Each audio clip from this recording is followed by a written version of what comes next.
Jamaica's Reggae Girlz came up against the big bad wolf Brazil, and Brazil huffed and puffed.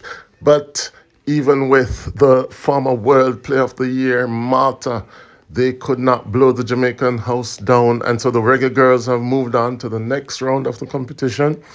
Jamaica moving on to the round of 16, knocking out Brazil out of the World Cup. What an independence present for Jamaica, and what a glorious day in the history of this nation. Once again, Jamaica little but with Talawa. Yeah. So, if you're just missing it, Jamaica has just knocked out Brazil out of the World Cup and are moving on to the round of 16. So, big up to the Reggae Girlz. It was a very brilliant defensive performance by Khadija Shaw and the girls. And so, Jamaica engineering a second round advancement in the World Cup. Yeah. Happy Independence, Jamaica.